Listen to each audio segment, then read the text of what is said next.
আসসালামু আলাইকুম ওয়া রাহমাতুল্লাহ। চলতে ফিরতে দুই শব্দের এই দোয়াটি পড়লে অর্থ সম্পদের অভাব থাকবে না ইনশাআল্লাহ, বিস্মিত হয়ে যাবেন। সুপ্রিয় দর্শক, আপনাদের কাছে আমার একটি অনুরোধ, ধৈর্য সহকারে ভিডিওটি শেষ পর্যন্ত দেখুন, কোনো রকম না টেনে, তাহলে আপনি আমলটি সম্পর্কে বুঝতে পারবেন।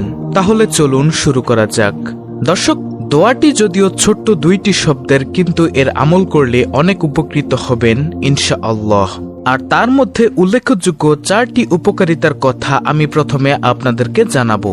নম্বর 1, সংকীর্ণতা দূর হয়ে যাবে। আমরা অনেকেই কামাই রোজগার করি, যারা ব্যবসায়ী তারা ব্যবসা বাণিজ্য করি, আর যারা কর্মজীবী তারা চাকরি করি এবং নানাভাবে কাজ করে টাকা পয়সা উপার্জন করে থাকি, কিন্তু টাকার মধ্যে কোনো রকম বরকত থাকে না। এমন অনেক পরিবার আছে যাদের এক দিক দিয়ে ইনকাম হয় এবং অন্য দিক দিয়ে ব্যয় হয়ে যায়। অনেকে লেখাপড়া শেষ করেও চাকরি পায় না। আবার অনেক মানুষ আছে অনেক উপার্জনের পরেও প্রতিনিয়ত সংসারের অভাব অনটন লেগেই থাকে। আবার অনেক পরিবারকে দেখা যায় দিনদার নেককার বান্দারা ভরপুরে থাকে প্রতিনিয়ত, আর সব সময় আল্লাহর ইবাদতে মশগুল থাকে, আর তারা মাসে 10 থেকে 12,000 টাকা ইনকাম করে খুব সুন্দরভাবে জীবনযাপন করছে। আল্লাহ তাআলা তাদেরকে বরকত দিয়ে পরিপূর্ণ করে রেখেছেন। ইনশাআল্লাহ আজকের এই আমলটি করলে, এই দোয়াটি পড়লে আপনারও এসব সংকীর্ণতা দূর হয়ে যাবে, অভাব অনটন দারিদ্রতা দূর হয়ে যাবে এবং আপনার ঘরে বরকত আসবে ইনশাআল্লাহ। দ্বিতীয় নম্বর উপকারিতা হলো, আল্লাহ তাআলা আপনাকে ঋণের বোঝা থেকে নিষ্কৃতি দিবেন। আমাদের মধ্যে অনেকেই আছেন ঋণে জর্জরিত, যতই কামাই রোজগার করুক না কেন ঋণ থেকে কোনোভাবেই মুক্তি পান না। তারাও আজকের এই আমলের উসিলায় ঋণ থেকে মুক্তি পাবেন ইনশাআল্লাহ। তৃতীয় নম্বর উপকারিতা হলো, আল্লাহ তাআলা আপনাকে এমন এমন দিক থেকে রিজিক দান করবেন, এমন এমন স্থান থেকে রিজিক দান করবেন যা কল্পনাও করতে পারবেন না। অকল্পনীয়ভাবে রিজিক দান করবেন আজকের এই দোয়াটি যদি আপনারা পাঠ করেন। রাসূলুল্লাহ সাল্লাল্লাহু আলাইহি ওয়াসাল্লাম বলেছেন, তোমরা জানো না আল্লাহ তাআলা চাইলে তোমাদেরকে সেভাবে রিজিক দিতে পারবেন যেভাবে একটি পাখি ভোরবেলা তার বাসা থেকে খালি পেটে বের হয় আর সন্ধ্যায় ভরা পেটে তার নিজ গৃহে ফিরে আসে। তিরমিজি শরীফের হাদিস নম্বর 2344। ঠিক একইভাবে আল্লাহ তাআলা চাইলে দোয়ার বরকতে আপনাদের এইভাবে দিতে পারেন। 4 নম্বর উপকারিতা হলো, যত প্রকার চিন্তা পেরেশানি আছে আল্লাহ তাআলা তা দূর করে দিবেন যদি আপনি এই আমলটি নিয়মিত করেন।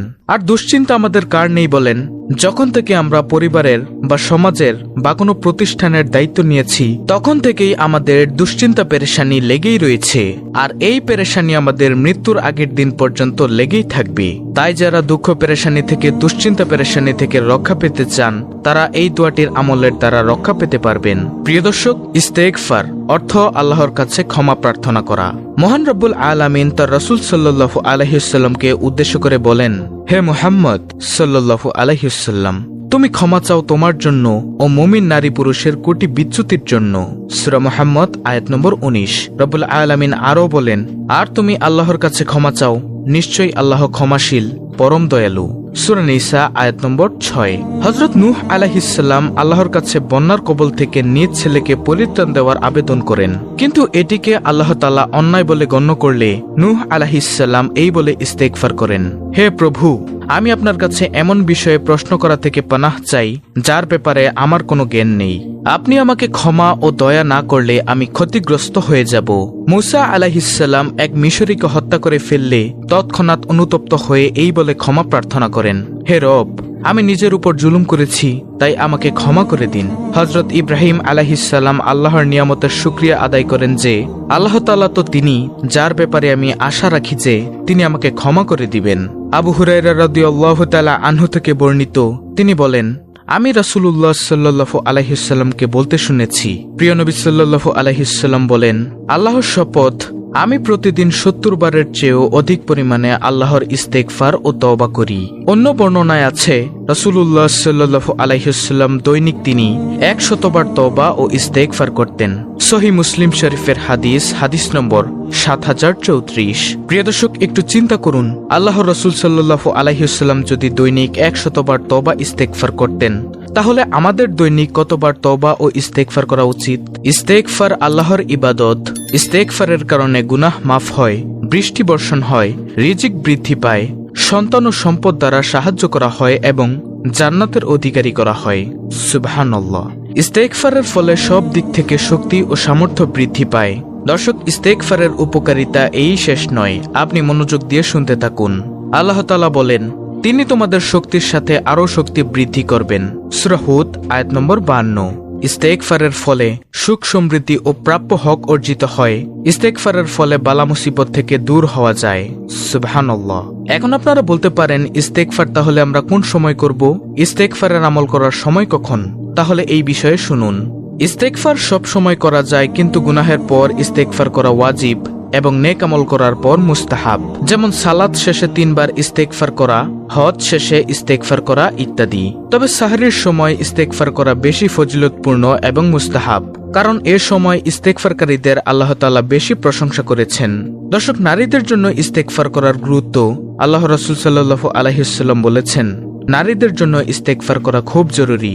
নবী করিম সাল্লাল্লাহু আলাইহি ওয়াসাল্লাম নারীদের কাছে এসে বলেন, হে নারীগণ, তোমরা সদকা করো এবং বেশি বেশি ইস্তেগফার করো, কারণ তোমাদের অধিকাংশকেই আমি জাহান্নামের অধিবাসী দেখেছি। তাদের মধ্যে এক নারী বলে উঠল, আমাদের অধিকাংশ জাহান্নামী হওয়ার কারণ কি? তখন আল্লাহ রাসূল সাল্লাল্লাহু আলাইহি ওয়াসাল্লাম বললেন, তোমরা অধিক মাত্রায় অধিসম্পদ করে থাকো, বা তোমরা বেশি লানত করে থাকো এবং নিজ স্বামীদের প্রতি অবজ্ঞা প্রদর্শন করে থাকো। তোমরা বুদ্ধি ও দিনদারিতে দুর্বল হওয়ার পরও বিচক্ষণ সচেতন পুরুষদের বেওকুফ বানিয়ে দেওয়ার জন্য তোমাদের চেয়ে অধিক পারদর্শী আমি আর কাউকে দেখিনি। সহিহ বুখারী হাদিস নম্বর 304। ইবনে আব্বাস রাদিয়াল্লাহু তাআলা আনহু থেকে বর্ণিত, প্রিয় নবী সাল্লাল্লাহু আলাইহি ওয়াসাল্লাম ইরশাদ করেছেন, যে ব্যক্তি বেশি বেশি ইস্তেগফার করবে, আল্লাহ তাআলা তার সব সংকট থেকে উত্তরণের পথ বের করে দিবেন। সুবহানাল্লাহ। এবং সব দুশ্চিন্তা মিটিয়ে দিবেন এবং অকল্পনীয় উৎস থেকে তার রিজিকের ব্যবস্থা করে দিবেন। সুবহানাল্লাহ। দর্শক, এখন আপনি ইস্তেগফার কতটুকু পাঠ করবেন এই বিষয়ে আপনার জানতে হবে। শুধুমাত্র আস্তাগফিরুল্লাহ পাঠ করলেই কি হবে, নাকি আপনি একটু বাড়িয়ে বলতে পারেন? হ্যাঁ প্রিয় দর্শক, শুধুমাত্র আস্তাগফিরুল্লাহ পড়লেও আপনার জন্য ইস্তেগফারের জন্য যথেষ্ট হয়ে যাবে। কিন্তু আপনি যদি রাসূলুল্লাহ সাল্লাল্লাহু আলাইহি ওয়াসাল্লামের শেখানো অন্যতম সর্বশ্রেষ্ঠ ইস্তেগফারের দোয়াটি শুরু থেকে শেষ পর্যন্ত পড়তে পারেন, তাহলে তো আর কথাই নেই। আর সেই ইস্তেগফারটি হলো, আস্তাগফিরুল্লাহাল্লাযী লা ইলাহা ইল্লা হুয়াল হাইয়ুল কাইয়্যুম ওয়া আতুবু ইলাইহি। এটি হলো আল্লাহর রাসূল সাল্লাল্লাহু আলাইহি ওয়াসাল্লামের শেখানো অন্যতম শ্রেষ্ঠ ইস্তেগফার। দোয়াটি শুরু থেকে শেষ পর্যন্ত পড়তে পারেন, তাহলে এটিই উত্তম হবে। ইস্তেগফারটি আমি আবার বলছি, ইস্তেগফারটি হলো আস্তাগফিরুল্লাহাল্লাযী লা ইলাহা ইল্লা হুয়াল হাইয়ুল কাইয়্যুম ওয়া আতুবু ইলাইহি। ইস্তেগফারটির অর্থ হলো, আমি আল্লাহর কাছে ক্ষমা চাচ্ছি, তিনি ছাড়া আর কোনো উপাস্য নেই, তিনি চিরঞ্জীব, তিনি নিখিল সৃষ্টির পরিচালক, আমি তার কাছেই ফিরে যাব। বিশিষ্ট সাহাবী হযরত যায়েদ রাদিয়াল্লাহু তাআলা আনহু তিনি বর্ণনা করেন, নবী করিম সাল্লাল্লাহু আলাইহি ওয়াসাল্লাম ইরশাদ করেছেন, যে ব্যক্তি এই দোয়াটি পাঠ করবে তার জীবনের সব গুনাহ মাফ হয়ে যাবে। সুবহানাল্লাহ। দর্শক, নিশ্চিতভাবে যদি কোনো বান্দা এইভাবে তওবা করে, আল্লাহ তাআলা তাকে কখনো ফিরিয়ে দিবেন না, ইনশাআল্লাহ। আর ভিডিও শুরুতে যে 4টি উপকারিতার কথা আমি বলেছি, আপনারা এই দোয়ার মাধ্যমে তা অবশ্যই অর্জন করতে পারবেন ইনশাআল্লাহ। এখন আপনি প্রশ্ন করতে পারেন, এই আমলটি আমরা কখন কতবার করব? প্রিয় দর্শক, এই আমলের কোনো নির্দিষ্ট সময় নেই বা নির্দিষ্ট করা নেই। আপনি সব সময় এই ইস্তেগফারটি করতে পারবেন।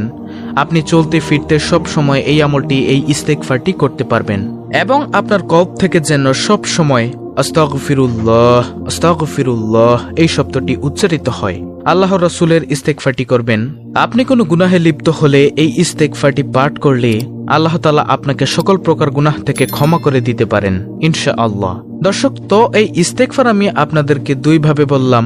এক হলো শুধুমাত্র আস্তাগফিরুল্লাহ, আরেকটি ইস্তেগফার হলো আস্তাগফিরুল্লাহাল্লাযী লা ইলাহা ইল্লা হুয়াল হাইয়ুল কাইয়্যুম ওয়া আতুবু ইলাইহি। এটি আপনারা হাঁটতে, চলতে, অফিসের কাজের ফাঁকে ফাঁকে এই ইস্তেগফারটি পাঠ করবেন। আপনি যদি পাঠ করতে পারেন, তাহলে যে 4টি উপকারিতার কথা আমি আপনাদেরকে বলেছি সেগুলো অবশ্যই অর্জন করতে পারবেন। তো প্রিয় দর্শক, এই ছিল আমাদের আজকের ভিডিও, অত্যন্ত গুরুত্বপূর্ণ একটি ভিডিও। ভিডিওটি ভালো লাগলে অবশ্যই চ্যানেলটিকে সাবস্ক্রাইব করে বেল বাটন অল বাজিয়ে দিবেন। ভিডিওটিতে একটি লাইক দিবেন এবং কমেন্টে আমিন লিখবেন এবং অন্য মুসলিম ভাই বোনদের কাছে ভিডিওটি শেয়ার করে দিবেন, যেন তারাও দেখে শিখে আমলটি করতে পারে। আল্লাহ রাব্বুল আলামিন আমাদের সকলকে সব ধরনের বিপদ আপদ বালা মুসিবত থেকে রক্ষা করুন। আমিন।